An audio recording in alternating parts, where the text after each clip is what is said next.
আজকে বাংলাদেশে একটা মিছিল হয়েছে একজন ব্যক্তিকে কেন্দ্র করে, জানেন আপনারা নাম কি? এটিএম আজারুল হক। বিগত স্বৈরাচার সরকার বাংলাদেশ ইসলামী আন্দোলনের ব্যক্তিদেরকে এই বাংলার মানচিত্র থেকে মুছে ফেলার জন্য একটি নীল নকশা তৈরি করেছিল ভারতের মাধ্যম দিয়ে। কথা বলেন ঠিক কিনা? কাদের মাধ্যম দিয়ে? ভারতের প্রেসক্রিপশন অনুযায়ী এদেশে ইসলামী আন্দোলনের শীর্ষ পর্যায়ের নেতৃবৃন্দদেরকে কাউকে ফাঁসি দেওয়া হয়েছিল, কাউকে আমৃত্যু কারাদণ্ড দেওয়া হয়েছিল। কথা বলেন ঠিক কিনা? এবং বিএনপি জাতীয়তাবাদী দলের সাকা চৌধুরী ভাইকে পর্যন্ত ফাঁসি দিয়েছিল। কথা বলেন ঠিক কিনা? আমরা বাংলাদেশে আমাদের অনেক বিজ্ঞ, অনেক বুদ্ধিজীবীদেরকে আমরা হারিয়েছি।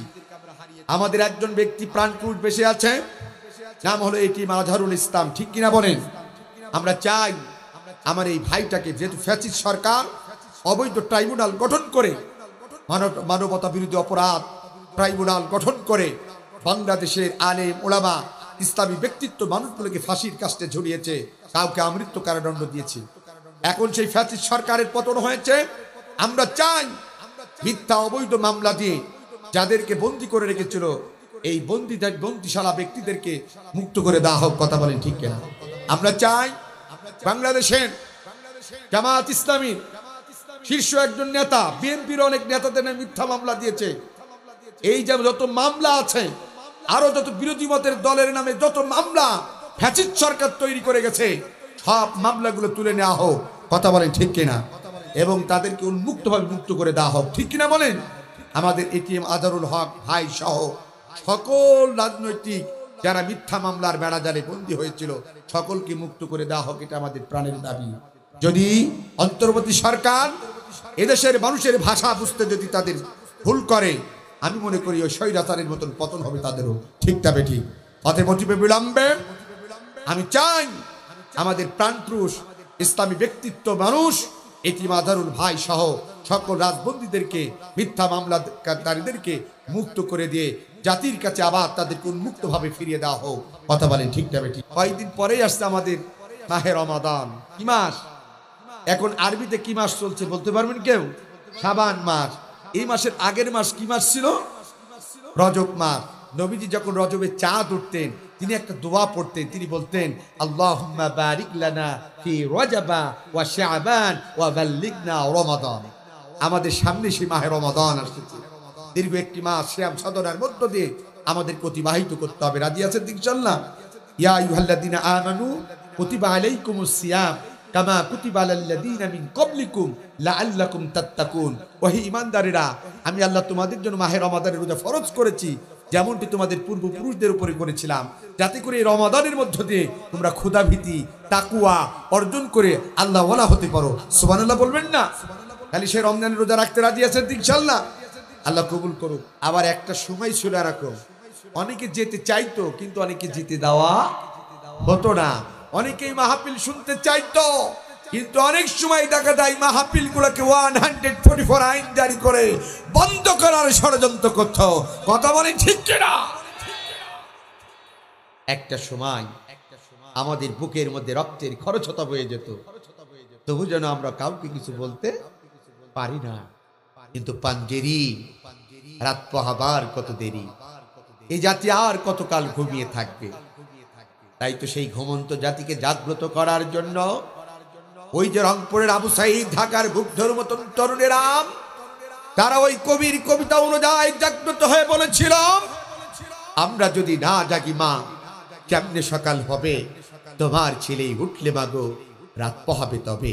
তারা জাগ্রত হয়েছে, তারা দুর্বার একটি আন্দোলন গড়ে তুলেছে, একটি ফ্যাসিস্ট সরকারের পতন হয়েছে।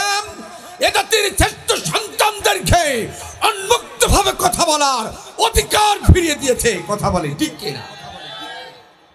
আমার ভাইরা, আমার কোরআনুল কারীম আল্লাহ তাআলার কিতাব,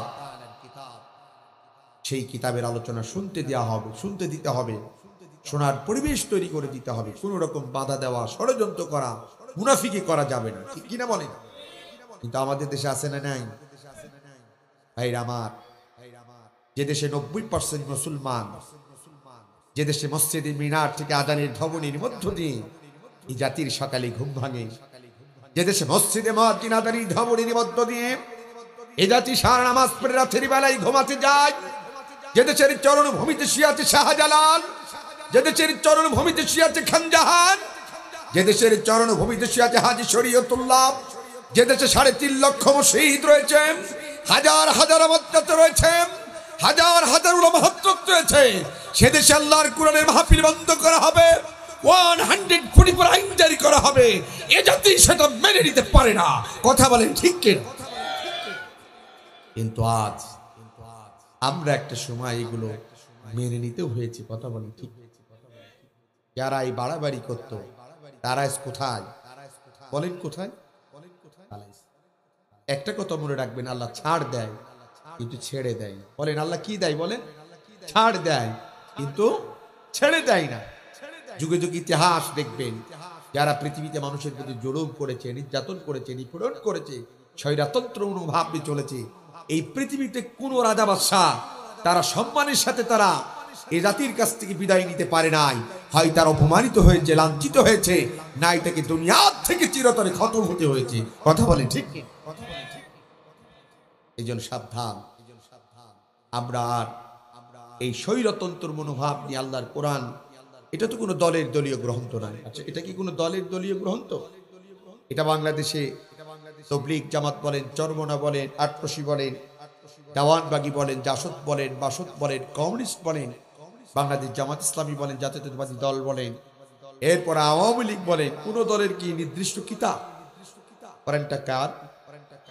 একটু আওয়াজ দিতে হবে, কার? এবং এই কোরআন এমন একটি কিতাব, এমন একটি গাইড, এমন একটি গ্রন্থ যার মধ্যে এক কিঞ্চিত পরিমাণ কোনো ভুল নাই। সুবহানাল্লাহ বলবেন? তার জ্বলন্ত প্রমাণ আমি আপনাদেরকে দিমূল আলোচনার দিকে যেতে চাই। ও চুয়াডাঙ্গাবাসী আমার দিকে তাকান। এই কোরআনুল কারীম কেমন কিতাব একটু ধারণা দিতে চাই। আমি কিন্তু একটা ইউনিভার্সিটির স্টুডেন্ট ছিলাম, মাদ্রাসায় পড়াশোনা করেছি, ইউনিভার্সিটিতে পড়ার সৌভাগ্য আল্লাহ আমাকে দিয়েছে। কিন্তু চুয়াডাঙ্গা জেলার ভাইয়ের আমার দিকে তাকান, আমি যখন ইউনিভার্সিটিতে পড়তাম, ওই ইউনিভার্সিটির কেন্দ্রীয় লাইব্রেরি থেকে আল্লাহ পাক রব্বুল আলামিন তার এই গোলামটাকে এই পৃথিবীর অসংখ্য রাইটারদের বই পড়ার সুযোগ আমাকে দিয়েছে। আমি কবিদের কবিতা পড়েছি, সাহিত্যিকদের সাহিত্য পড়েছি, প্রবন্ধ রচনাকারীদের প্রবন্ধ পড়েছি, রাজনীতিবিদদের বই পড়ার সুযোগ আল্লাহ আমাকে দিয়েছে। কিন্তু চুয়াডাঙ্গা জেলার ভাইয়েরা আমার, ওই ইউনিভার্সিটির কেন্দ্রীয় লাইব্রেরি থেকে এই পৃথিবীর যত রাইটারদের বই পড়েছি, আজ পর্যন্ত কোন রাইটার তাদের বইগুলো 100% সত্য, নির্ভেজাল, ত্রুটিমুক্ত, এমন গ্যারান্টি কিন্তু আজও পর্যন্ত দুনিয়ার মধ্যে কেউ দিতে পারে না। বরং এই পৃথিবীর যত রাইটারদের বই পড়েছি বা আপনারা পড়েছেন, লক্ষ্য করে দেখবেন অধিকাংশ দুনিয়ার রাইটারেরা তাদের বইগুলো শেষের দিকে সুন্দর করে লিখে দেয়, ও দুনিয়ার মানুষেরা, আমাদের লেখা বইগুলো পড়তে গিয়ে যদি তোমরা কোনো একটি জায়গায় ভুল দেখতে পাও, পৃথিবীর কেউ যদি তোমরা ধরাই দিতে পারো, তাহলে আমাদের বইগুলো আমরা সংশোধন করে নেব, সংস্কার করে নেব, শুধরে নেব। এমন কথা দুনিয়ার রাইটারদের শেষে লেখা থাকে কি থাকে না? কিন্তু চুয়াডাঙ্গা জেলার ভাইরা আমার, ওই ইউনিভার্সিটির কেন্দ্রীয় লাইব্রেরি থেকে আল্লাহ পাক রব্বুল আলামিন তার এই গোলামটাকে এই দুনিয়ার রাইটারদের বই পড়ার পাশাপাশি আরেকটি কিতাব পড়ার সৌভাগ্য দান করেছে, যার নাম হলো আল কোরআন। আমি এই কোরআনুল কারীমের 1 নয় 2 নয়, শুরু থেকে শেষ পর্যন্ত আয়াতে কালিমাগুলো তেলাওয়াত করেছি, অর্থগুলো অনুধাবন করার চেষ্টা করেছি। কিন্তু আমার আল্লাহ রাব্বুল আলামিন এই দুনিয়ার রাইটার, কবি, সাহিত্যিক, বিজ্ঞানীদের মতন তার এই কোরআনুল কারীমের কোনো একটি জায়গায় বলে নাই, বান্দা আমার এই কোরআন তেলাওয়াত করতে গিয়ে যদি তোমরা কোনো একটি জায়গায় ভুল দেখতে পাও, পৃথিবীর কেউ যদি তোমরা ধরাই দিতে পারো, আমি আল্লাহ আমার কোরআনটাকে সংশোধন করে নেব, সংস্কার করে নেব, শুধরে নেব। এমন কথা কিন্তু আজ পর্যন্ত আমার আল্লাহ কোরআনে কোনো জায়গায় বলে নাই। বলেছে? বরঞ্চ আমার আল্লাহ জানে মানুষ বড় চালাক, যার কারণে এই কোরআনুল কারীম নাজিল করার শুরু লগ্নে আজ থেকে 1450 বছর আগে গোটা পৃথিবীর বিজ্ঞানী, কবি, সাহিত্যিক, রাজনীতিবিদদের জন্য তিনি ওপেন চ্যালেঞ্জ শুনে বললেন, দালিকাল কিতাব লা রাইবা ফি, এ কোরআন হচ্ছে সেই কিতাব, এ কোরআন হচ্ছে সেই গ্রন্থ যার শুরু থেকে শেষ পর্যন্ত কোনো একটি জায়গায় এক কিঞ্চিত পরিমাণ ভুল কিয়ামত পর্যন্ত কোনো মানুষ চেষ্টা করে দেখাতে পারবে না। সুবহানাল্লাহ বলেন। সেই কিতাবের নাম কি? জোরে বলেন। সেই কোরআন তেলাওয়াত বা তার আলোচনা শোনা তাহলে ভালো না খারাপ? আর বন্ধ করা আরো ভালো, ঠিক কিনা? ভালো না? আমাদের চুয়াডাঙ্গা জেলায় এরকম ফেরেস্তা মানে এরকম শয়তান লোক একটাও নাই যে মাহফিল বন্ধ করেন। হ্যাঁ ছিল। সাবধান, সাবধান। একটি কথা বলে যেতে চাই, বলে আমি মূল আলোচনার দিকে যেতে চাই। কষ্ট হচ্ছে নাকি? আমার ভাষা কি বুঝতে কষ্ট হচ্ছে? আমি কিন্তু আপনাদের এলাকারই সন্তান। হয়তো বা এখানে নাম লিখেছে কুষ্টিয়া, কিন্তু আমি দেখে ফেলেছি আমার পেছনে একজন বসে আছে, সেরেন ওনারে, মৌলানা হাফেজ কি ইয়াসিন। ও কিন্তু আমার বন্ধু, মাদ্রাসার কমি মাদ্রাসার ফ্রেন্ড। আমি পরবর্তীতে আলিয়াতে পড়ছি, ইউনিভার্সিটিতে পড়ছি। আমি দেখলাম ওর হাটে আসতে, দেখছি আলহামদুলিল্লাহ, আল্লাহ তাকে কবুল করুক বলেন আমি। আমার বাসা হচ্ছে জীবননগর। কোথায়? জীবননগর। আমি 95 সাল থেকে সেটেল হচ্ছে চুয়াডাঙ্গা, ওই কুষ্টিয়া ভেড়ামারা। কোথায়? ভেড়ামারা। তবে আমি আপনাদের এলাকার সন্তান। আমার ভাষা বুঝতে হয়তো সমস্যা হবে না, হবে?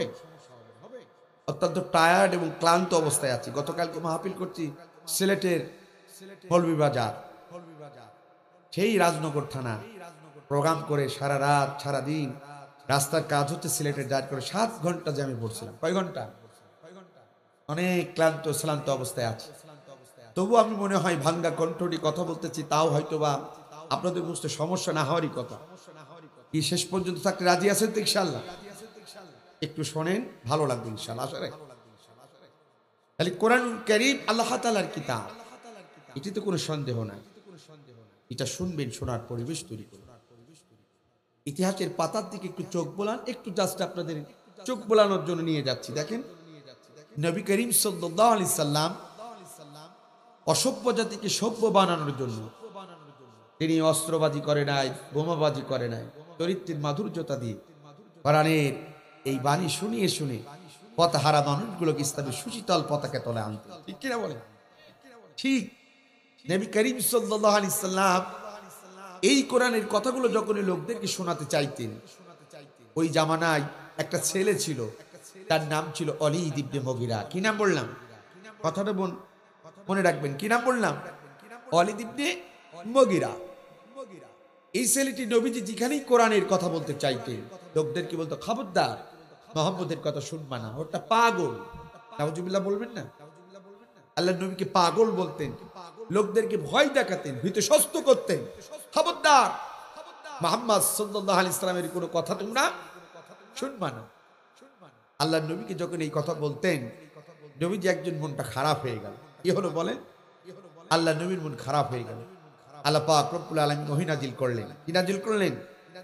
সূরা কালাম 13 নম্বর আয়াত, 13 থেকে 19 নম্বর আয়াত পর্যন্ত একটু ব্যাখ্যা বিশ্লেষণ আপনারা একটু পড়াশোনা করবেন। এই আল্লাহ তাআলা 9টা অভিযোগ দিলেন। কয়টা?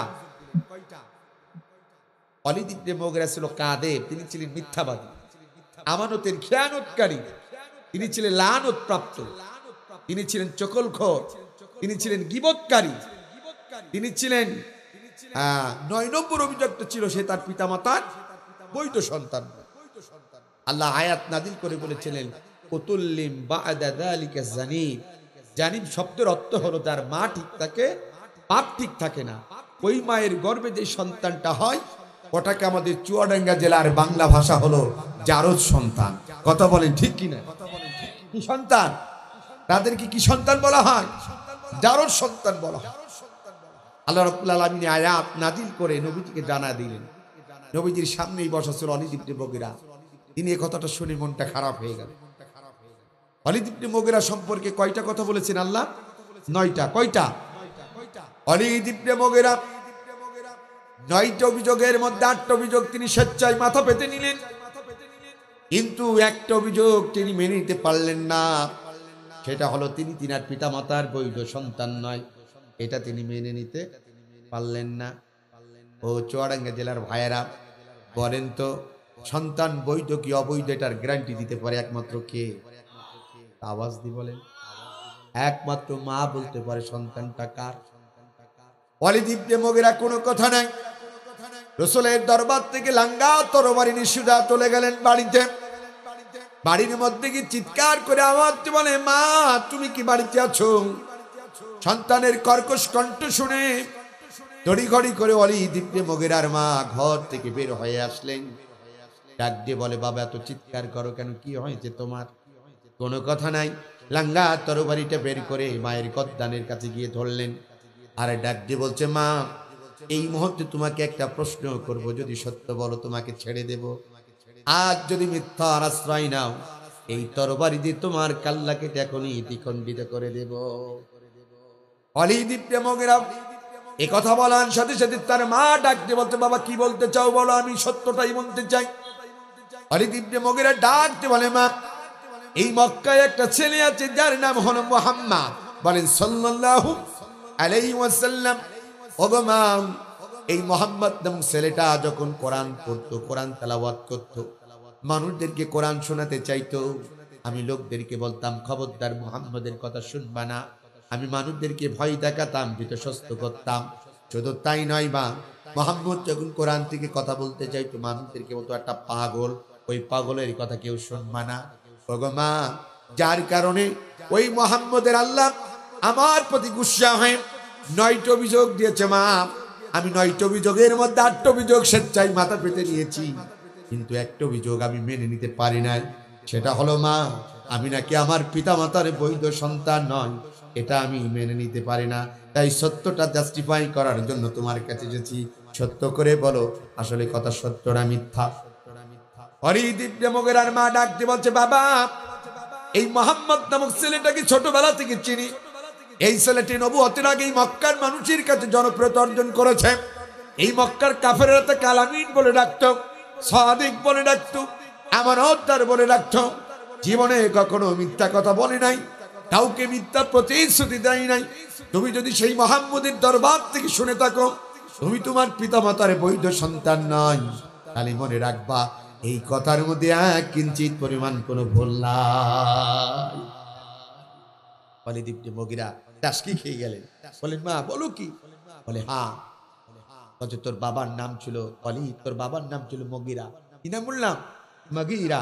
এই মক্কার বিশাল বড় একটা নেতা ছিল, অঢেল সম্পত্তির মালিক ছিল। তোর বাবা অনেক অবৈধভাবে সম্পদ অর্জন করেছে। দেখবেন যারা অবৈধ নেতা, অবৈধভাবে সম্পদ অর্জন করে, এরা তাদের নিজ স্ত্রীকে মূল্যায়ন করে না, পরনারীকে রাতের শয্যা বানাতে পছন্দ করে। কথা কন ঠিক কিনা? ওয়ালিদ ইবনে মুগিরার মা বলছে, বাবা তোর বাবা ছিল অঢেল সম্পত্তির মালিক, মক্কার বড় একজন নেতা। আমি যে তার স্ত্রী, আমাকে কখনো মূল্যায়ন করতো না। তোর বাবার জন্য প্রতীকের মতন দিনের পর দিন, রাতের পর রাত আমি পচ্ছি বসে থাকতাম, কিন্তু তোর বাবা আমাকে মূল্যায়ন করতো না। পরনারীরই আনন্দ করতো, ফুর্তি করতো। কিন্তু বাবা আমিও তো একটা নারী, আমারও তো একটা যৌবনের চাহিদা ছিল। তোর বাবা আমাকে সময় না দেওয়ার কারণে, পরনারী মস্তি করার কারণে তোর বাবার একটা চাকর ছিল, আর তোর বাবা আমাকে সময় না দেওয়ার কারণে তোর বাবার চাকরটাকে আমি ডেকে নিতাম, যখনই মন চাইতো কাছে ডাকতাম, তার সাথে মিলামিশা করতাম। যার ফলশ্রুতিতে এই পৃথিবীর মধ্যে তুই ভূমিষ্ঠ হয়েছিস। তুই যে তোর পিতামাতার বৈধ সন্তান নয়, ওই মুহাম্মদের আল্লাহ মুহাম্মদের মাধ্যম দিয়ে ওহী নাযিল করে যে জানিয়েছে, উতুল্লিম বাদা যালিকা জানিব, এই কথার মধ্যে এক কিঞ্চিত পরিমাণ কোনো মিথ্যা কথা নেই। ও চুয়াডাঙ্গা জেলার ভাইয়ারা, এই কথা দ্বারা এটাই প্রমাণিত করতে চাই, এই পৃথিবীতে নবী রাসূল আর আইবে না। তৎকালীন যুগে আল্লাহর নবীর কোরআন শুনতে লোকদেরকে বাধা দেওয়ার কারণে, কোরআনের কথা যারা শুনতে চায় তাদেরকে ভীতসস্ত করার কারণে, আল্লাহর নবী কোরআন থেকে কথা বলার কারণে মানুষদেরকে পাগল বলার কারণে আল্লাহ পাক রব্বুল আলামিন ওই ব্যক্তির চরিত্রকে কিয়ামত পর্যন্ত উন্মোচন করে দিলেন। আমি মনে করি এই বাংলাদেশটাই গোটা পৃথিবীর মধ্যে যেখানে এই কোরআনের কথা হবে, আর ওই জায়গায় যারা বাধা দেবে, এগুলো নিয়ে যারা ষড়যন্ত্র করবে, এই আয়াত দ্বারা ব্যাখ্যা দ্বারা এটাই প্রমাণিত হয়, যারাই ষড়যন্ত্র করবে, বাধা দেবে, ওরাও হচ্ছে তাদের পিতামাতার বৈধ সন্তান হতে পারে না। তারাও হচ্ছে ওয়ালিদ ইবনে মুগিরার মতন চারর সন্তান কথা বলে ঠিক কিনা? অতএব সাবধান, শাহজালালের পুণ্যভূমিতে, খানজাহানের পুণ্যভূমিতে, আজি শরীয়তুল্লাহর এই পুণ্যভূমিতে, আলেম উলামার এই পুণ্যভূমিতে কোরআনের মাহফিল নিয়ে কোনো ষড়যন্ত্র করা যাবে না। যারা করবে তারা তাদের পিতামাতার বৈধ সন্তান হতে পারে। অতএব সাবধান, কষ্ট হয়, রাগ করেছেন, তাহলে ওদের চরিত্র কোন কোয়ালিটির এটাকে আর আমাদের নতুন করে বলা লাগবে, ব্যাখ্যা দেওয়া লাগবে? তাহলে কোরআনের মাহফিলের পক্ষে না বিপক্ষে? জোরে বলেন। এবার আসুন আপনাদের নিয়ে আর দুইটা কথা বলেই মূল আলোচনার দিকে যাচ্ছি। একটা আয়াত তেলাওয়াত করব, মুক্তাসার, আপনাদের সময়ের বিচ্যুতি ঘটাবো না, ধৈর্যের বিচ্যুতি ঘটাবো না। আর অল্প সময় কি থাকতে রাজি আছেন? মাশাআল্লাহ। এদিকে তাকান, আমার হাতে এটার নাম কি? আল কোরআন। এই কোরআনুল কারীম কেন পৃথিবীতে আল্লাহ প্রেরণ করেছে, এই ইতিহাস গোটা বিশ্বের মুসলমান আজ ভুলে গেছে। এটা আগে জানা দরকার, এটা জানা আগে দরকার। আমাদের দেশের মানুষেরা অনেকেই মনে করে কোরআনুল কারীম আল্লাহ তাআলা পৃথিবীতে প্রেরণ করেছে তাবিজের কিতাবের জন্য। অনেকেই মনে করে কোরআন নাজিল হয়েছে শুধু ঝাড়ফুঁকের জন্য। কেউ মনে করে কোরআন নাজিল হয়েছে মানুষ মরে যাবে, মাথার কাছে খতম পড়ে 14 গোষ্ঠী সহ জান্নাতে ঢুকাই। আসলে কি তাই? আমার দিকে তাকান, আমার আল্লাহ রাব্বুল আলামিন কি বলছেন? আমার দিকে তাকান, আমার আল্লাহ রাব্বুল আলামিন বলছেন, দুনিয়ার মানুষেরা, আমি আল্লাহ পাক রব্বুল আলামিন যেই 30 পারা কোরআনুল কারীমকে দুনিয়ার মধ্যে প্রেরণ করেছি বান্দা, এটাকে আমি চুমা খাওয়ার জন্য পাঠাই নাই, তাবিজের কিতাবের জন্য পাঠাই নাই, ঝাড়ফুঁকের জন্য পাঠাই নাই। মানুষ মরে যাবে খতম পড়ার জন্য আমি আল্লাহ শুধু কোরআনটাকে দুনিয়াতে পাঠাই নাই। আমি আল্লাহ পাক রব্বুল আলামিন এই 30 পারা কোরআনটাকে দুনিয়ার মধ্যে প্রেরণ করেছি মিনাজ জুলুমাতি ইলান নূর, অন্ধকার থেকে মানুষগুলোকে আলোর পথ দেখানোর জন্য। জোরে বলা যাবে না সুবহানাল্লাহ? কথা কার? দলিল হলো যে হাফেজ আছে, দলিল হলো সূরাতুল ইব্রাহিমের 1 নম্বর আয়াত, মিনাজ জুলুমাতি ইলান নূর। আমি আল্লাহ 30 পারা কোরআন থেকে দুনিয়ার মধ্যে প্রেরণ করেছি অন্ধকার থেকে, জাহিলিয়াতের পথ থেকে মানুষদেরকে মুক্তি দেওয়ার জন্য। এবার আমাদেরকে জানতে হবে এই কোরআনের বিধান মানলে মানুষের লাভ হয় না ক্ষতি হয়, সওয়াব হয় না গুনাহ হয়?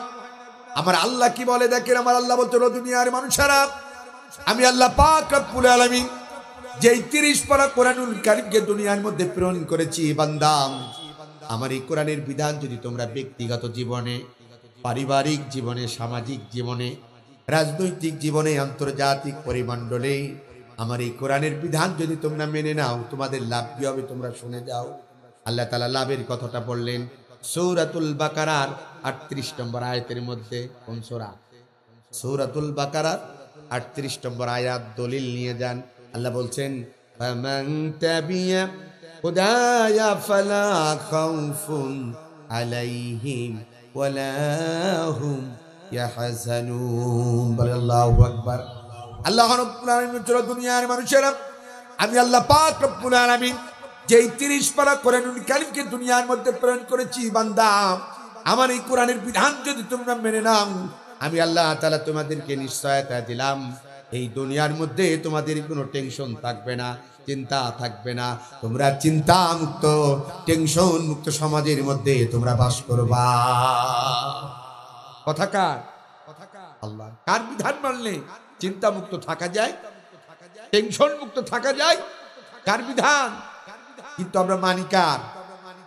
আল্লাহ।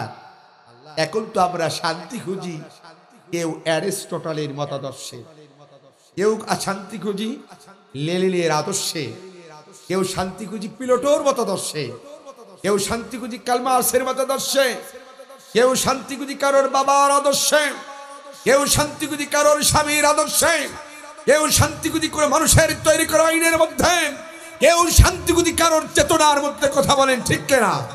কিন্তু চুয়াডাঙ্গা জেলার ভাইয়েরা, এই পৃথিবীতে অ্যারিস্টটল বলেন, প্লেটো বলেন, কার্ল মার্ক্স বলেন, লেনিন বলেন, আর কারোর স্বামী বলেন, আর বাবা বলেন, আর কোন মানুষের তৈরি করা আইন বলেন, এগুলো দিয়ে কিয়ামত পর্যন্ত করে দিন শান্তি পাওয়া যাবে? কথা কার? জোরে বলেন না কেন কথা কর?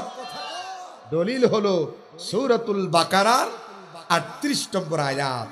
আল্লাহ বলছে, বান্দা শান্তি পেতে চাও, সুখী হতে চাও, সুন্দর সমাজ, সুন্দর রাষ্ট্র এই জাতিকে উপহার দিতে চাও, তাহলে ফামান তাবিয়া হুদায়া ফালা খাউফুন আলাইহিম ওয়ালা হুম ইয়াহজানুন।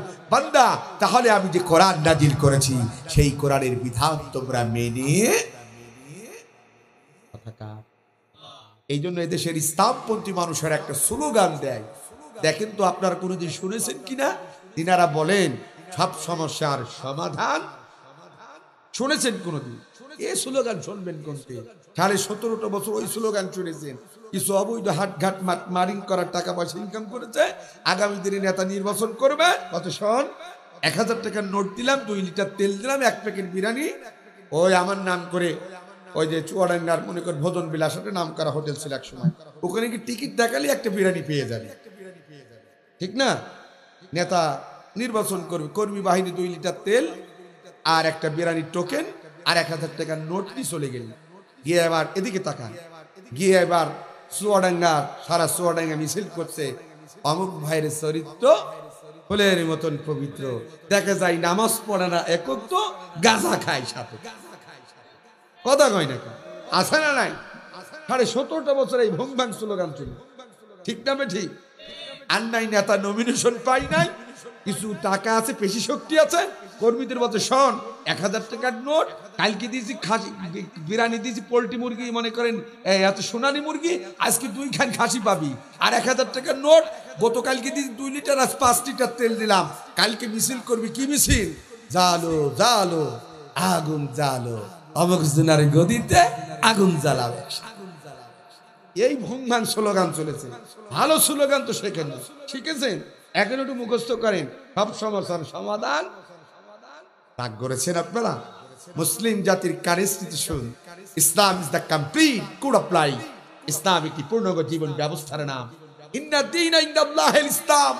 শুনে রাখো মুসলমান, এই পৃথিবীতে যত ধর্ম আছে সব মানুষের বানানো, একটিমাত্র ধর্ম হলো আমার রবের পক্ষ থেকে মনোনীত, তার নাম হলো ইসলাম। এই ইসলাম ধর্মের অনুসারী যারা হবে তাদের কনস্টিটিউশন, তাদের সংবিধানের নাম হবে আল কোরআন। জরুরতের নাম কি হবে? আল কোরআন। সেই কোরআনই পারে আমাদেরকে একমাত্র মুক্তি দিতে, শান্তি দিতে, ঠিক না? ঠিক। কষ্ট হচ্ছে? ছোট্ট একটা গল্প মনে পড়ে গেল, বলবো। এক ব্যক্তির ঘরে লেগেছে আগুন লেগেছে। কি লেগেছে? আগুন লাগার কারণে বাড়িওয়ালা চিৎকার করে বলছে, গ্রামবাসী বাঁচাও বাঁচাও বাঁচাও, তোমাদের কাছে যা আছে তাই দিয়ে জলদি করে আমার বাড়ির আগুনটি একটু নিভাইয়ে দাও। প্রতিবেশীর আত্মনাদ আর চিৎকার শুনে পাশে ছিল একজন ডিজেলের দোকানদার। কিসের দোকানদার? চিন্তা করো, আহারে তো আমারই প্রতিবেশী ভাই, মাঝে মাঝে তো আমার দোকানে ডিজেল দিই তো সালঙ্গা সিংহে জমিনে সেচ দেয়। আহারে আমার দোকানে 5 ড্রাম ডিজেল থাকতে আমার প্রতিবেশী ভাইয়ের ঘর পুড়ে যাবে, এটা হতে পারে? অন্তত পক্ষে 1 ড্রাম দিয়ে হলো আমার ভাইয়ের ঘরের আগুনটা আমি একটু নিভাইয়ে দিই। আগুন জ্বলছে, ঢেলে দিলেন 1 ড্রাম ডিজেল। বলেন তো চুয়াডাঙ্গাবাসী আগুন নিভে না বাড়বে? একটু চিৎকার করে বলেন, আগুন নিভে না বাড়বে? বাড়িওয়ালার মাথায় হাত, সর্বনাশ, যা ছিল তো আমার সব শেষ হয়ে গেল। ও গ্রামবাসী বাঁচাও বাঁচাও বাঁচাও, তোমাদের কাছে যা আছে তাই দিয়ে জলদি করে আমার বাড়ির আগুনটি একটু নিভাইয়ে দাও। বাড়িওয়ালার আত্মনাদ আর চিৎকার শুনে পাশে ছিল আরেকজন পেট্রোলের দোকানদার। কিসের দোকানদার? চিন্তা করলে, আহারে এ তো আমারই প্রতিবেশী ভাই, আমার দোকানের পেট্রোল দিয়েই তো মাঝে মাঝে হোন্ডা চালাই, আমার দোকানে 50 গ্রাম পেট্রোল থাকতে আমার প্রতিবেশী ভাইয়ের ঘর পুড়ে যাবে, এটা অন্তত পক্ষে হতে পারে না। অন্তপক্ষে 2 গ্রাম দিয়ে হলো আমার ভাইয়ের ঘরের আগুনটা আমি একটু নিভাইয়ে দেব। আগুন জ্বলছে, ঢেলে দিলেন 2 ড্রাম পেট্রোল। বলেন তো ভাইয়েরা, আগুন নিভে না বাড়বে? সবাই বলেন আগুন নিভে না বাড়বে? আচ্ছা বলেন তো, ওই বাড়ির আগুন নিভানোর জন্য প্রয়োজন ছিল কি? মাশাআল্লাহ, একটু জোরে বলেন। পানি। ও চুয়াডাঙ্গা জেলার ভাইয়েরা, ঠিক এই পৃথিবীতে কারোর বাড়িতে যদি আগুন ধরে যায়, দুনিয়ার ডিজেল কেন, দোকানের ডিজেল কেন, গোটা বিশ্বের সব ডিজেল দিয়ে যদি কেউ আগুন নিভাতে চায়, ও আগুন কিন্তু কখনো নিভবে না। এই পৃথিবীতে যদি কারোর বাড়িতে আগুন ধরে যায়, ওই আগুন দোকানের পেট্রোল কেন, গোটা বিশ্বের সব পেট্রোল দিয়ে যদি কেউ আগুন নিভাতে চায়, ওই আগুন কখনো নিভবে না। বরং চাকুরের লেলিহান শিখান আর দাও দাও করে জ্বালিয়ে পুরে সব সরকার করে দেবে। তেমনি করে অশান্ত পৃথিবী থেকে যদি আজ ধর্ষণ বন্ধ দেখতে চান, খুন বন্ধ দেখতে চান, গুম বন্ধ দেখতে চান, আয়না ঘরের মতো জঘন্য ঘর তৈরি করা যদি বন্ধ দেখতে চান, দিনের ভর যদি রাতে বন্ধ দেখতে চান, সন্ত্রাস বন্ধ দেখতে চান, চাঁদাবাজ বন্ধ দেখতে চান, টেন্ডারবাজ বন্ধ দেখতে চান, মাদক বন্ধ দেখতে চান, এই আল্লাহর কোরআন ছাড়া বিকল্প কোনো পথ নাই। কথা বলেন ঠিক তবে ঠিক? কথাকার রাগ বললে আল্লাহর উপরে করেন, আমরা তো তার গোলাম। এটা আমাদের নৈতিক দায়িত্ব জানানো। বাল্লিগু আন্নি ওয়ালাউ আয়া, এই মেসেজ জাতিকে জানানো দায়িত্ব আমাদের। কোথায় শান্তি পাওয়া যায়, এরপরও জাতি শান্তি যেখানে পাওয়া যায় তার ধারে কাছে নাই, অশান্তি যেখানে বাড়ে সেই জায়গায় যায়। কতক্ষণ ঠিক? একটা কথা আছে, সারা গায়ে ঘা তো মলম লাগাবো কোন যায়? হ্যাঁ, আছে না একটা প্রবাদ? এক চাষার লেগেছে পায়ে, কি লেগেছে? ডাক্তারখানায় গেছে, মনে করে নেন এই যে আপনাদের চুয়াডাঙ্গা জেলায় এক ডাক্তারের কাছে, এমবিবিএস ডাক্তার, ভালো মানের হচ্ছে ডাক্তার সাহেব, দেখেন আমার পায়ের অবস্থা। ডাক্তার সাহেব দেখার সাথে সাথে ভালো একটা কোম্পানির মলম দিলেন, বলেন চাচা যেখানে লেগেছে দিনে 3 বার মালিশ করবেন। কয়বার? চাচা চিন্তা করলো, বঙ্গস ফ্যাক্টরি চাকরি করি, আসতে গিয়ে ইটের সাথে ধাক্কা লেগেছে। ডাক্তার বলেছে যেখানে লেগেছে সেখানে 3 বার সুন্দর করে মালিশ করবেন। তাছাড়া যে ইটে লেগেছে সকালে একবার, দুপুরে একবার, রাতে একবার, 3 বার করে খুব সুন্দর করে মালিশ করে, কিন্তু ব্যথা ভালো হয় না। একদিন চলে যায়, 2 দিন চলে যায়, 3 দিন পার হয়ে যায়, পা আরো ফুলে যায়, ফেটে যায়। তাছাড়া রাগান্বিত ভাবে ডাক্তারখানায় গিয়ে বলে, ওই ডাক্তার কি মলম দিলেন, যে এই মলমে পা তো ভালোই হয় না, বরং তো আরো পা ফুলে ফেটে যায়। ডাক্তার সেই চিন্তা গেল, ও যা পা, আমি যে মলম দিয়েছি পা তো ছেড়ে যাওয়ারই কথা। বলছে চাচা এদিকে আসেন। বলছে চাচা ঠিক আছে, এখন আপনাকে আমি স্কয়ার কোম্পানির একটা ভালো মলম দিলাম, ওটা দিয়েছিলাম একটা কোম্পানি, এটা নিয়ে যান, যেখানে লেগেছে অন্তত আজকে যান, কালকে অন্তত পক্ষে দেখবেন ভালো মজা পাবেন, সেরে যান। স্কয়ার কোম্পানির মলম নিয়ে আসলেন, বলে বড় কোটা দাও। একসাথে 3টে ঝেড়েছে। কয়টা? রাগের আগে 3টা নিয়ে এসছে, সারছে না, নিয়ে যে সকালে একবার 1 কৌটা ঝেড়েছে, দুপুরে লিখেছে আর 1 কৌটা ওই ইটের গায়ে, রাতে লিখেছে আর একটা, 3 কৌটা দেয় একবারে, তাও পারবেন না, ভালো হয়নি। আচ্ছা বলেন তো, ডাক্তার মলম দিয়েছে, কোথায় লাগেছে আর লাগাচ্ছে কোথায়? কথা বলেন না কেন, কোথায়? ও বাংলাদেশের মুসলমান, শান্তি পাওয়া যাবে কোথায়? আর আমরা শান্তি খুঁজি কোথায়? কথা কন ঠিক তবে ঠিক? মুসলমানদের শান্তি খোঁজার জন্য ওই আফগানিস্তানে যাওয়া যাবে লাগবে না, প্যালেস্টাইনে যাওয়া লাগবে না, ফিলিস্তিনে যাওয়া লাগবে না, সৌদি আরব যাওয়া লাগবে না। মুসলমানদের শান্তি খোঁজার জন্য আল্লাহর কোরআন তাদের জন্য যথেষ্ট। কথা বলি ঠিক কিনা? কিন্তু মুসলমান সেই কোরআনের মধ্যে শান্তি খোঁজে না। শান্তি খুঁজি কোথায়? লালনের আদর্শে। শান্তি খুঁজে কোথায়? মুক্তিযোদ্ধার চেতনায়। শান্তি খুঁজে কোথায়? অমুকের বাবার আদর্শে। শান্তি খুঁজে কোথায়? অমুকের স্বামীর আদর্শে। শান্তি খুঁজে কোথায়? মানুষের তৈরি করা আইনের মধ্যে। কথা বলে ঠিক কিনা? যার জন্যই তো এখন চুরি বাড়ে, কমে না, লুসামি বাড়ে, কমে না, গুন্ডামি বাড়ে, কমে না। কথা কেন ঠিক কিনা? আমাদের দেশে এখন চোর কম না বেশি? আগে তো হয়তো চুরি, এখন হয় ডাকাতি। কথা কই ঠিক কিনা? আগে গরু চুরি হইতো, ছাগল, তো এখন ব্যাংক ডাকাতি হচ্ছে। আছে না নাই? আবার তাদের চেহারা দেখলে মনে হবে সবেমাত্র জান্নাত থেকে পালাই আসলো। নাম কি? দরবেশ বাবা। কি বাবা? আছে না নাই? রাগ করছেন? তলাহীন ঝুড়িতে পরিণত করে চোরের মার বলগলা অনেক কিছু করেছে। একটা জিনিসই সে সাকসেসফুল মিশন হতে চেয়েছিল, জাতির শ্রেষ্ঠ সন্তানগুলোকে যদি দুনিয়ার থেকে সরিয়ে দেওয়া যায়, ওই তরুণদেরকে যদি দুনিয়ার থেকে সরিয়ে দেওয়া যায়, যেই তরুণগুলো ফেন্সিডিল খায় না, ইয়াবা খায় না, পিতৃতুল্য শিক্ষকে হাত তোলে না, যারা বলে হে তরুণ তুমি কি মুক্তি পেতে চাও, আল কোরআন তোমাকে হাতছানি দিয়ে রাখছে।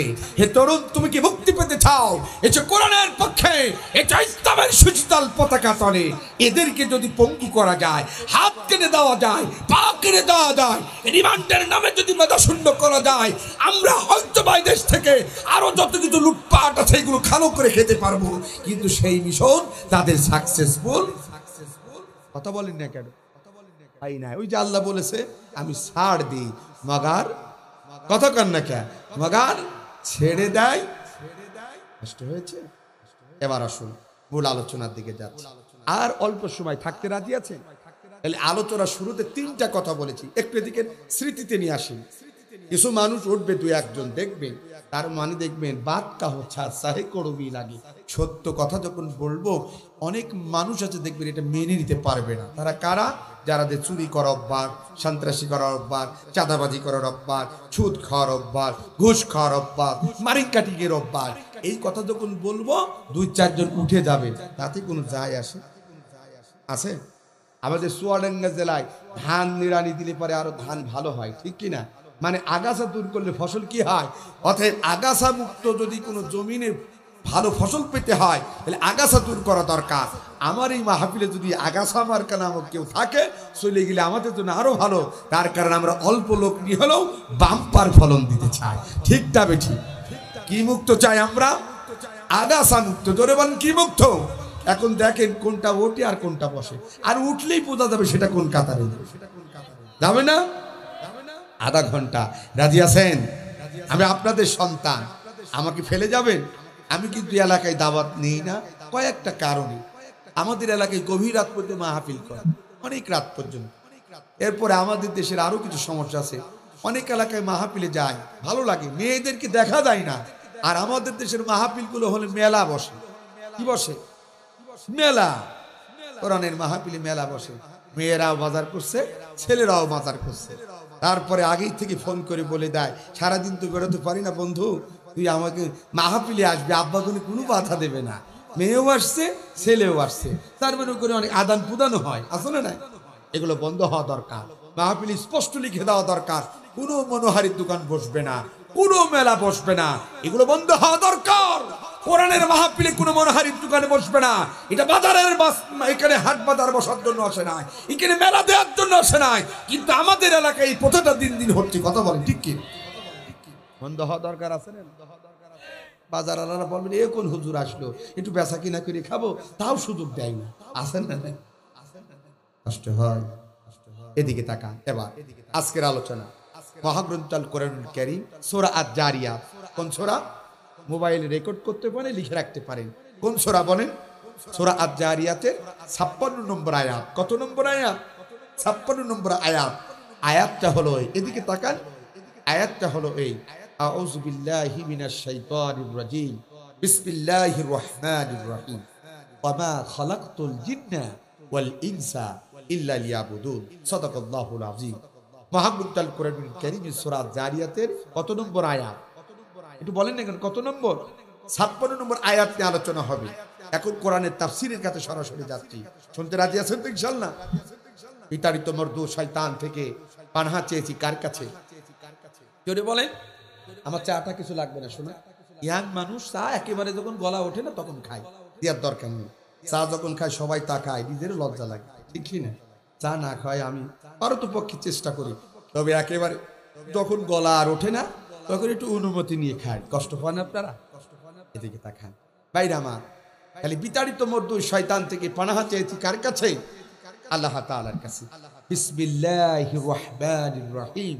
পরম করুণাময় অতীব দয়ালু মহান আল্লাহর নামে শুরু করছি। আমরা কোন কাজ শুরু করব কার নামে? জোরে বলেন না কেন, কার নামে? আল্লাহ তাআলার নামে। দেখেন একটু তাকান, আল্লাহ বলছেন ওয়া মা খালাকতুল জিন্না ওয়াল ইনসা।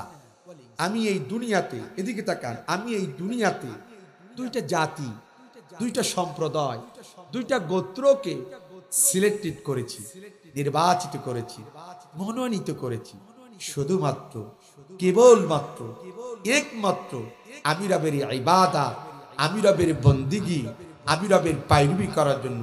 একটু জোরে বলা যাবে না সুবহানাল্লাহ? কথা কার? তাহলে সেই দুইটা জাতি কারা? কোরআনের ভাষায় আল্লাহ বলছেন একটা হলো জিন জাতি আর একটা হচ্ছে মানব জাতি। এদিকে তাকান।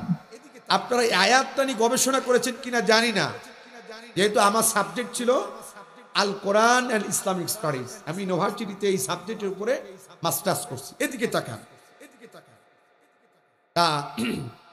দেখেন তো আয়াতের দিকে একটু তাকান, এদিকে তাকান। ওমা খালাকতুল জিন্না, তারপরে কি? ইনসা। আগে জিন, তারপরে কি? ইনসান। অনেকে প্রশ্ন আসতে পারে, হুজুর মানুষের আগে জিনের কথা কেন বললেন? কি এটা আসা স্বাভাবিক কিনা? এক কথাই উত্তর, আমরা জেনে রাখি, এক কথাই উত্তর, বেশি ব্যাখ্যার দিকে যাব না, এতটুকুই জেনে রাখেন। এই পৃথিবীতে মানব সৃষ্টি অর্থাৎ মানুষ সৃষ্টির 2000 বছর পূর্বে, কত হাজার, 2000 বছর পূর্বে আল্লাহ তাআলা জিন জাতিকে আগে সৃষ্টি করেছেন। এই জন্য এই আয়াতের মধ্যে আল্লাহ তাআলা জিনদেরকে আগে প্রাধান্য দিয়ে বললেন, ওয়ামা খালাকতুল জিন্না ওয়াল ইনসা, আমি জিন এবং ইনসান, জিন এবং মানুষ এদেরকে সৃষ্টি করেছি খাও দাও ফুর্তি করো, দুনিয়াটা মস্ত বড়, এর জন্য নয়। আমি আল্লাহ পাঠিয়েছি লিল্লাহি রাব্বিল আলামিন, একমাত্র আমি রবের ইবাদত, আমি রবের বন্দিগি, আমি রবের পায়রবি করার জন্য। একটু জোরে বলা যাবে না সুবহানাল্লাহ? আর একটু আস্তে বলেন সুবহান। তাহলে ইবাদত করব কার, গুণগান করব কার? কোথা দ্বারা প্রমাণ পেলাম? এই কোরআন থেকে। কষ্ট হচ্ছে নাকি আপনাদের? এদিকে তাকান, ঠান্ডা মাথায় আগায়। এখন বুঝলাম আল্লাহর ইবাদত করতে হবে, কোরআন হাদিস দ্বারা প্রমাণিত হলো। কেন আল্লাহর ইবাদত করব, তার তো একটা যুক্তি থাকা দরকার, আছে না নাই? আমি এদিকে তাকান, আপনারা যেহেতু বাঙালি, বাঙালি যারা, এদেরকে নগদ উদাহরণ দিলে বোঝে ভালো। বাঙালিরা কিসে বিশ্বাসী জানেন আপনারা? হ্যাঁ, কিসে বিশ্বাসী? আমরা একটু নগদে বিশ্বাসী। আমরা তো সেই জাতি, নির্বাচনের আগে যদি কেউ এসে বলে মাঝ ভাই সালাম আলাইকুম, ভাই ভাই 1000 টাকার একটা কড়কড়ি নোট যখন দিয়ে দেয়, আমরা আগেই ভাইকে বলি তুই টেনশন করিস না, ওটা তো হবে দিনে, রাতেই তোর জন্য বাক্স লোড করে দেবো, আছে না দেন? আমরা তো সেই জাতি, নগদে বিশ্বাসী। কথাটা ঠিক তবে ঠিক। তা আল্লাহর ইবাদত করব কেন? আমি নগদ উদাহরণ দিতেও একটু পছন্দ করি। এদিকে তাকান, নগদ উদাহরণ নিয়ে যান। এই যে লাইট জ্বলছে, নগদ তাকান, বলেন তো লাইটটা তৈরি করেছেন কে? একজন মানুষ, একজন বিজ্ঞানী। কথাগুলো ঠান্ডা মাথায় বসবে। লাইট যিনি তৈরি করেছেন তিনি একজন মানুষ, তিনি একজন বিজ্ঞানী। এই বিজ্ঞানীর আবিষ্কৃত জিনিসের লক্ষ্য এবং উদ্দেশ্য ছিল অন্ধকারকে আলোকিত করা। কি করা বলেন? অন্ধকারকে আলোকিত করা। আমি যে মাইক্রোফোনে কথা বলছি, যিনি মাইক্রোফোন আবিষ্কারক, তিনিও কিন্তু একজন মানুষ, তিনি একজন বিজ্ঞানী, যার মেধা দিয়েছেন আমার আল্লাহ। এই পৃথিবীর একজন বিজ্ঞানীর তৈরি করা জিনিসের উদ্দেশ্য ছিল আস্তে কথা বলবে, সাউন্ডটাকে অনেক দূরে ছড়িয়ে দেবে। কথা বলেন ঠিক কিনা? ও চুয়াডাঙ্গা জেলার ভাইয়েরা, তাহলে একজন লাইট আবিষ্কারক, একজন মাইক্রোফোন আবিষ্কারকের জিনিসের তৈরি করা জিনিসের যদি লক্ষ্য এবং উদ্দেশ্য থাকতে পারে, যিনি আমাদের রব, যিনি আমাদের খালেক, যিনি আমাদের মালিক, যিনি আমাদেরকে এত সুন্দর হাত দিয়েছে যা পৃথিবীর কোনো ডাক্তার দিতে পারবে না, যিনি আমাদেরকে এত সুন্দর পা দিয়েছেন যা পৃথিবীর কোন ইঞ্জিনিয়ার দিতে পারবে না, যিনি আমাদেরকে এত সুন্দর চোখ দিয়েছে যা পৃথিবীর কোনো নেতা নেত্রী দিতে পারবে না। শুধু তাই নয়, এই পৃথিবীর মধ্যে যত মাখলুকাত আছে, সমস্ত মাখলুকাতের মধ্যে সৃষ্টির সেরা জীব হিসাবে যেই রব্বি কারীম আমাকে আপনাকে এত সুন্দর করে তৈরি করলেন, বলেন তো দেখি সে আল্লাহ তাআলার আমাদেরকে দুনিয়ার মধ্যে পাঠানোর মধ্যে কোনো উদ্দেশ্য থাকতে পারে? খালাকাতুল জিন্না ওয়াল ইনসা ইল্লা লিয়াবুদুন। আমার আল্লাহর উদ্দেশ্য একটাই, তার বান্দা, তার বান্দি তার ইবাদত করবে, তার বন্দেগী করবে, আর এর বিনিময়ে আল্লাহ রাব্বুল আলামিন তাদেরকে জান্নাত দান করবে।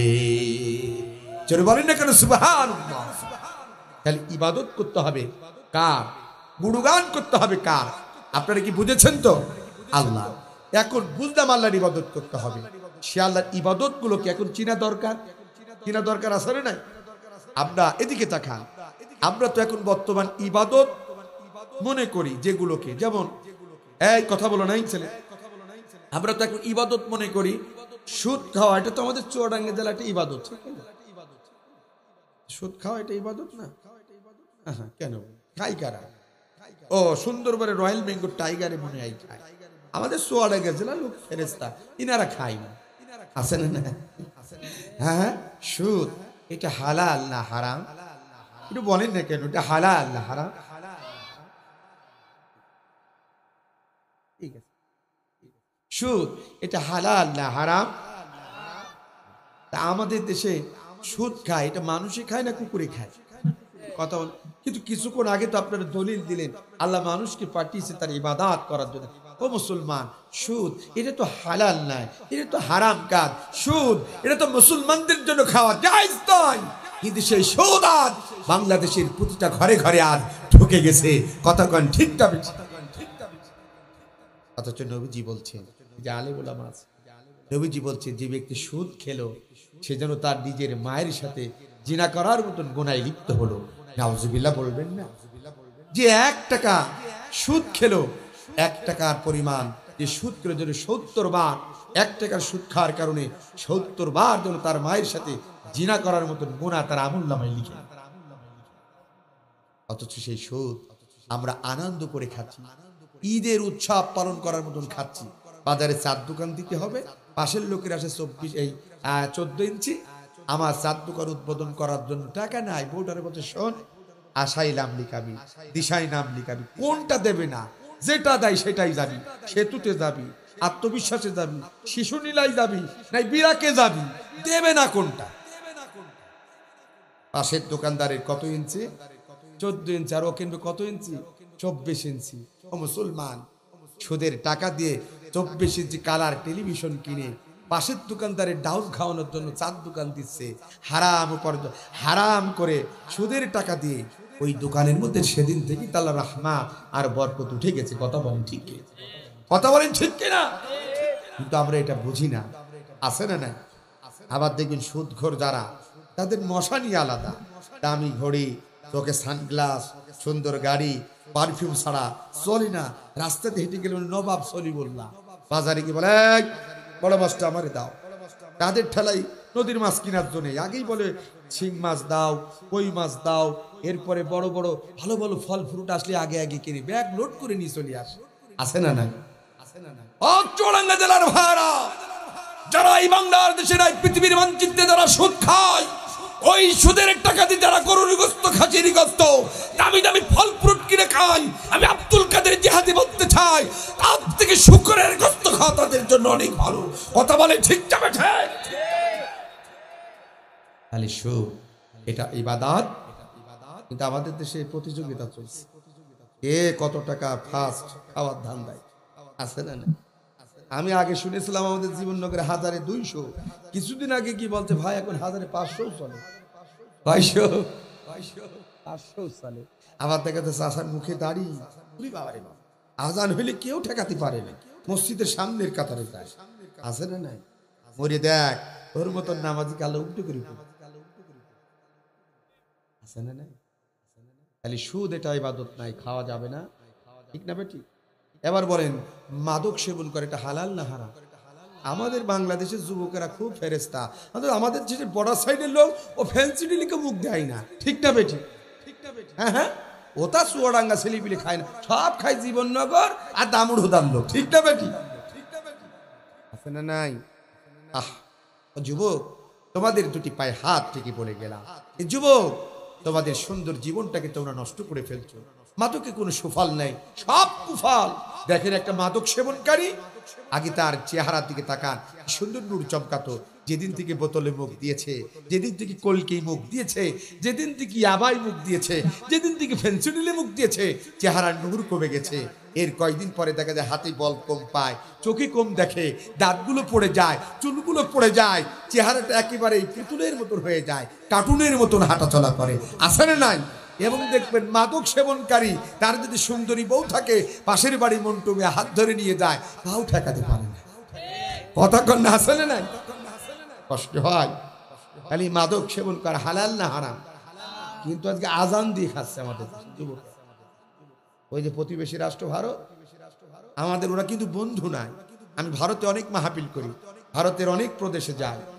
আমি মেঘালয়ে গেছি, আমি ভারতের ত্রিপুরাতে গেছি, আসামে গেছি, ভারতের কলকাতার ম্যাক্সিমাম এলাকা, এই যে মুর্শিদাবাদ, করিমপুর, জলঙ্গি, এরপরে বহরমপুর, ওদিকে নদিয়া, কৃষ্ণনগর, এরপর ওদিকে চলে গেল মেদিনীপুর, পশ্চিম মেদিনীপুর, এরপরে কলকাতার আশেপাশে নিউ টাউন, রাজারহাট, অনেক বসিরহাট, ওদিকে অনেক প্রোগ্রাম করি, লক্ষ্মীকান্তপুর, সংগ্রামপুর, অনেক প্রোগ্রাম করি। ভাইরা আমার, কষ্ট হচ্ছে, ভারত আমাদের প্রতিবেশী রাষ্ট্র, মগার আমাদের বন্ধু নাই। বন্ধু রাষ্ট্র তারাই আর আরেক বন্ধুর ক্ষতি চায় না, ঠিকটা বেঠি? সেই প্রকৃত বন্ধু যে তার বন্ধুর ক্ষতি চায় না। কিন্তু স্বাধীনতার 54 বছর পর হয়ে যায়, ভারত আমাদের ক্ষতি ছাড়া কোনোদিন আমাদের উন্নয়ন চাই না। কথা বলে ঠিকটা বেঠে? অতএব যেই দেশ আমাদের উন্নয়ন চাই না, আমাদের কল্যাণ চাই না, তারা আমাদের বন্ধু হতে পারে না।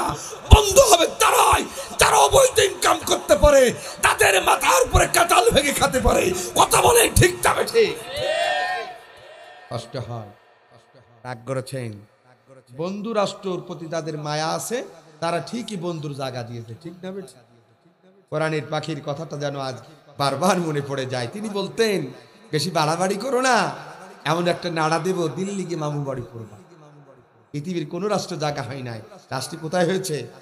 দিল্লি। তিনি আরেকটা কথা বলতেন, অতি বেশি বাড়াবাড়ি করবা না, এমন একটা সময় আসবে ইঁদুরের গর্তের মধ্যেও পালানোর জায়গা পাবা। কথা কন ঠিক কিনা? সব চোরগুলো পালাইছে, সব মাদকের সম্রাট পালাইছে, সব অস্ত্র কারবারি সব পালাইছে। তাকিয়ে দেখেন, অথচ এইখানেই তারা মাদক বেচা কিনা করতো, এখানেই যুব সমাজের হাতে তুলে দিত ইয়াবা, এখানেই তুলে দিত একটা সময় এই যুবকদের হাতে ফেঞ্চেনিল, এই যুবকদের হাতে তুলে দিত মরণনাশক মিশা বিভিন্ন কিছু। কথা বলে ঠিক না বেঠে? তারা কোথায়? আর নতুন করে কোনো স্বৈরাচার, নতুন করে মাদকের গডফাদার, নতুন কোন অস্ত্র কারবারি, নতুন কোন চোরা কারবারি এই বাংলাদেশে আমরা আর দেখতে চাই না। কথা বলে ঠিক কিনা? কষ্ট হচ্ছে। আর যদি কেউ নতুন করে গজায় এই বাংলাদেশে আবার যদি হয়, ওই যে একটা নাম দিয়েছে কি, ডেভিল হ্যান্ড, কি নাম দিয়েছে? শয়তান ধরো। কি ধরো? নামটাকে আমি যে দিয়েছে স্যালুট জানাই। কি ধরো? শয়তান ধরো। তারা দারুণ একটা চমৎকার নাম দিয়েছিল। আস্তে করে তালিকা তৈরি করে ধরাই দেন যারা মাদকের গডফাদার, যারা অস্ত্র কারবারি, যারা সমাজে ত্রাস সৃষ্টিকারী, ওদের ধরাই দিলেও সোয়াব হবে। কতক্ষণ ঠিক না বেটি? কিন্তু বিনা কারণে ওদের মতন আমার ভাইদেরকে কষ্ট দেব না। যারা অপরাধী নাই, নিরপরাধ মানুষ, তারা হয়তো ভিন্ন মতের মানুষ থাকতে পারে, কখনো একজন মুসলমান আরেকজন মুসলমানকে বিনা কারণে কষ্ট দিতে পারে না। আমরা কাউকে মিথ্যা মামলা দিয়ে কাউকে কষ্ট দেব না। যারা প্রকৃতপক্ষে অপরাধী তাদেরকে এদেশের আইনে তুলে দিতে চায়। কথা বলে ঠিক হচ্ছে? এরা এখন অনেকে বলতে পারেন, হুজুর সংক্ষিপ্ত শেষ, তাহলে মাদক ইবাদত নাই, সেবন করে ইবাদত নাই, সুদ খাওয়া ইবাদত নাই, ধর্ষণ করা ইবাদত নাই, তাহলে ইবাদত কি জিনা দরকার আছে না নাই? আমরা জানি ইবাদত বলতে বুঝি নামাজ, ইবাদত বলতে বুঝি রোজা, ইবাদত বলতে বুঝি হজ, যাকাত, পর্দা, পিতামাতার খিদমত, ইসলামী আন্দোলন, আরো ইবাদত আছে না নাই? ও চুয়াডাঙ্গা জেলার ভাইয়ান, আমার দিকে তাকান। অসংখ্য ইবাদতের কথা আল্লাহ রাব্বুল আলামিন কুরআনুল কারীমের মধ্যে বলেছেন। একজন মুসলমান আমানতু বিল্লাহ, আল্লাহর প্রতি ঈমান আনার পরে তার কোন ইবাদতটা আগে করা দরকার জানা দরকার আছে না নাই? আল্লাহ তাআলা তাও বলে দিলেন। আলেম জিজ্ঞাসা করবেন, আল্লাহ বলেন, দুনিয়ার মানুষেরা তোমরা শোনো, এই পৃথিবীতে যত ইবাদতের কথা বলেছি, একজন মুসলমান আমানতু বিল্লাহ, আমি আল্লাহর প্রতি ঈমান আনার পরে তার জীবনের প্রথম নাম্বার ইবাদত হবে ওয়াকিমুস সালাত, দৈনন্দিন স্রষ্টার সান্নিধ্যের জন্য এ মসজিদ অবনত করে ওই মসজিদে গিয়ে 5 বার হাজিরা দেওয়া। ধরে বলেন কয়বার? ও চুয়াডাঙ্গা জেলার ভাইয়ের হৃদয়ের কান্দি কথাগুলো শুনে যান। অনেকেই বলতে পারেন, হুজুর এত ইবাদত থাকতে আল্লাহ তাআলা নামাজের কথা কেন আগে বললেন? এর কি কোনো যুক্তি আছে? হ্যাঁ, এর যুক্তি আছে। আমার দিকে দেখেন, আল্লাহ যত ইবাদতের কথা বলেছেন, নামাজের কথা বলার কারণ হলো আজ দুনিয়ার মধ্যে কত দল, কত নেতা আছে না নাই? কিন্তু চুয়াডাঙ্গা জেলার ভাইয়েরা, কিয়ামতের দিন আল্লাহর কাছে দল হবে মাত্র 2টা। একটা দলের নাম হবে হিজবুল্লাহ, তারা হবে আল্লাহর দল। আর একটা দলের নাম হবে হিজবুশ শয়তান, তারা হবে শয়তানের দল। আর দল হবে কয়টা? হিজবুল্লাহ আল্লাহর দল, আল্লাহ তাদেরকে বলবে যাও তোমাদের জন্য জান্নাত। হিজবুশ শয়তান তাদের জন্য জাহান্নাম, আল্লাহ বলবে তোমরা জাহান্নামে চলে যাও। হৃদয়ের কান্দি কথাগুলো শুনে যান। শেষ বক্তব্য, জান্নাতীরা জান্নাতে চলে যাবে, জাহান্নামীরা জাহান্নামের মধ্যে চলে যাবে। এবার জান্নাতি মানুষগুলো আল্লাহর জান্নাতের মধ্যে অগণিত নাজ নিয়ামত খাইবে, উপভোগ করবে। খাইতে খাইতে কোনো একটা দিন রব্বি কারীমের কাছে দরখাস্ত করে বলবে, আল্লাহ জীবনে যা কল্পনা করি নাই তাই তুমি আমাদের জান্নাতে দিয়েছো। ওগো রব্বুল আলামিন, আজকে তোমার কাছে একটি মাত্র ফরিয়াদ, তোমার কাছে একটি মাত্র চাওয়া, জীবনে একটি বারের জন্য হলো তুমি আমাদেরকে জাহান্নামটা দেখাও। ও চুয়াডাঙ্গা জেলার ভাইয়েরা, জান্নাতি মানুষগুলো যখন আল্লাহর কাছে এই দরখাস্ত করবে, আল্লাহ পাক রব্বুল আলামিন সেদিন জান্নাতি মানুষগুলোকে ডাক দিয়ে বলবে, ও আমার ফার্স্ট ক্লাস নাগরিক, দুনিয়ার মধ্যে ভালো কাজ করার কারণে আমি রব তোদেরকে জান্নাত দিয়েছি, আজকে জাহান্নামটা দেখতে চাস? বলে হ্যাঁ। যে আমি রব তোদেরকে জাহান্নামটা দেখার অনুমতি দিয়ে দিলাম। এবার জান্নাতি মানুষগুলো আল্লাহর অনুমতি প্রাপ্ত হওয়ার পরে জাহান্নামীদের দেখার জন্য যখন রওনা হবে, জাহান্নামের গেটের সামনে যখন যাবে, জান্নাতি মানুষগুলোকে দেখি জাহান্নামের ফেরেশতারা তাড়াতাড়ি করে জাহান্নামের গেটটা খুলে দিবেন। এবার জান্নাতি মানুষগুলো তাকিয়ে দেখবে ওই জাহান্নামের মধ্যে অসংখ্য তরুণ আর তরুণী, যুবক আর যুবতী মাথা নিচু করে চোরের মতন দাঁড়িয়ে চোখের পানি ছেড়ে দিয়ে কাঁদছে। জান্নাতি মানুষগুলো ঢুকে জিজ্ঞাসা করবো, ভাই ও বোন, তোমাদের তো দেখে মনে হয় না তোমাদের শরীরের মধ্যে কোনো রোগ শোক আছে? এত সুন্দর বডি, এত সুন্দর ফিটনেস থাকার পরও আল্লাহ কেন তোমাদেরকে জাহান্নামে দিয়েছে আমরা জানতে চাই। জান্নাতি মানুষগুলো প্রশ্ন করার সাথে সাথে জাহান্নামের মানুষগুলো চিৎকার করে কাঁদবে আর ডাক দিয়ে বলবে, ও জান্নাতি ভাইরা শোনো শোনো শোনো, দুনিয়ার মধ্যে যে প্রথম অপরাধ করেছিলাম, ভুল করেছিলাম, পাপ করেছিলাম, যার কারণে আল্লাহ পাক রব্বুল আলামিন আমাদেরকে এই নিকৃষ্ট স্থান জাহান্নামের মধ্যে নিক্ষেপ করেছে, সেই জীবনের প্রথম নম্বর অপরাধ ছিল ক্বালু লাম নাকু মিনাল মুসাল্লিন, আমরা দুনিয়ার মধ্যে সর্বপ্রথম মুসল্লি ছিলাম না, নামাজি ছিলাম না, এই অপরাধে আল্লাহ সর্বপ্রথম আমাদেরকে জাহান্নামে নিক্ষেপ করেছি। তাহলে বান্দার জাহান্নামে যাওয়ার প্রথম অপরাধ হবে কি? একটু বলেন না কেন, কি? নামাজ না পড়া। তাহলে সে নামাজ পড়া লাগবে কি লাগবে না? আমার সাবজেক্ট ছিল ইবাদত করতে হবে কার? একটু আওয়াজ বলেন না কেন, কার? ওই আল্লাহর ইবাদতের মধ্যে বান্দার জীবনের প্রথম নম্বর ইবাদত হবে কি? নামাজ। তাহলে সেই নামাজ আমরা পড়বো কয় ওয়াক্ত? কিন্তু আমরা পড়ি কয় ওয়াক্ত? এখন তো আমাদের দেশে তো নামাজ হয়ে গেছে ডিজিটাল। কিটাল? আগে ছিল সরকার ডিজিটাল, মসজিদ ডিজিটাল, হুজুর ডিজিটাল, মুসল্লিও ডিজিটাল। যারা বলেন কিটাল? কেউ আছে আমাদের দেশে সপ্তাহে একদিন শুকুর আলী আল্লাহু আকবার আছে না নাই? আমাদের চুয়াডাঙ্গাই নাই। হ্যাঁ হ্যাঁ, এখানেও আছে কি আলী? বলেন না কেন, কি আলী? সপ্তাহে একদিন শুকুর আলী আল্লাহু আকবার। আবার কেউ আছে কদর আলী। কি আলী? সারা বছর নামাজ নাই, হুজুর লাইলাতুল কদর কাবে। যদি ইয়াসিন সাহেব বলে কাল সকালবেলা আগে যাবে চুয়াডাঙ্গি বড় বাজারে, ভালো গরু কে জবাই, এখানে যদি না হয় সরোজগঞ্জ যাবে, আছে না? হ্যাঁ, ভালো গরুর গোস্ত 5 কেজি কিনে নিয়ে এসে বউটার রাত, আর আমি এক রাতে গিয়ে আজকে মসজিদ থেকে আল্লাহ জান্নাত দখল করে আসি, এমন ফটিও আমাদের দেশে আছে না? না, ওরা কি আলী? হ্যাঁ, কি আলী? কদর আলী, ডিজিটাল নামাজ। আবার কি আছে ঈদ আলী, কি রমজান আলী। কি আলী? সারা বছর নামাজ নাই, 2 দিন মসজিদ, রোজার 2 দিন দেখে মসজিদ গরম, সভাপতি সেক্রেটারি তো গালি দেয়, ইমাম মুয়াজ্জিন খাদেমদের 14 গোষ্ঠী বাজাই দেয়, আছে না নাই? খাদেমও কম চালাক নাই। 7 দিনের দিন চাচা সরের সাথে দেখা হচ্ছে, চাচা মসজিদে আর দেখিনি কেন? 2 দিন তো গরম করে দিলে। আর বাবু সরে ময়না বাবু মাদা উঠলি বসতে পারিনি বাবু। আবার দেখা যায় ইফতারের আগে বিড়ি খাওয়ার স্টাইল কি টান, সুখ টান দেয়, আছে না? যদি বলা যায় চাচা আজান হচ্ছে একটু বিড়ি খাওয়া, বলে আর বাবু রাখো তো বাবু, আছে না নাই? কি আলী? আমাদের দেশের সুখ রমজান আলী, আছে না নাই? কি আলী?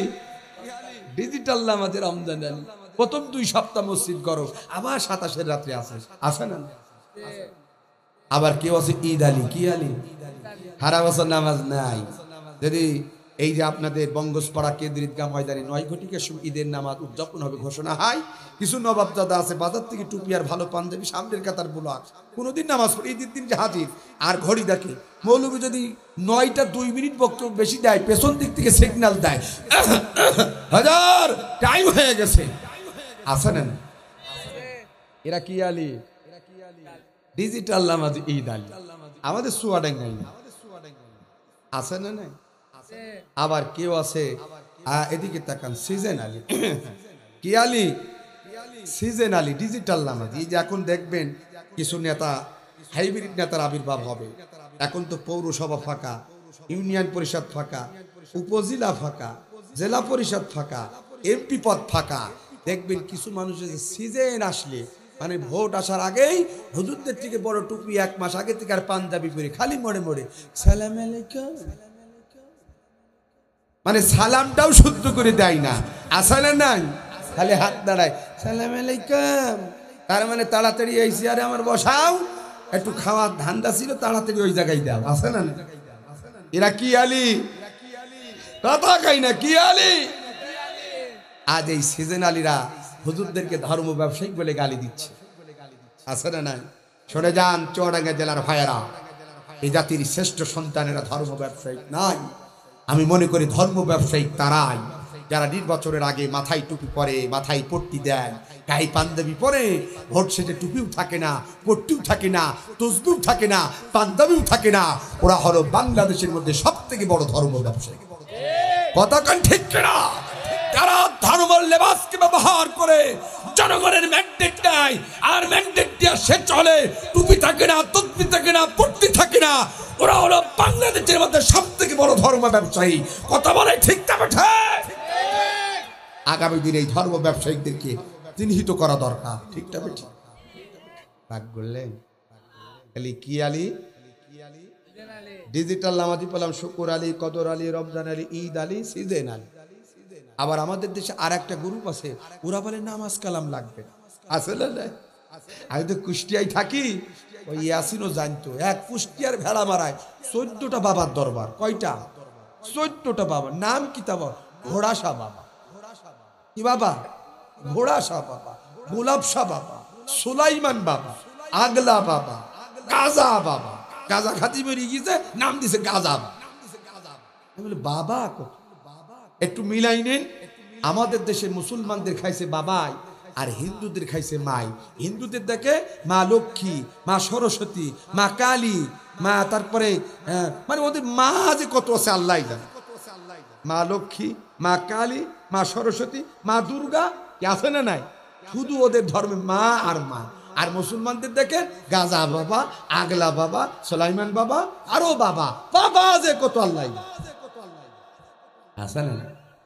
রাগ করলেন? নিজের বাবার নাম নাই, ঠিকই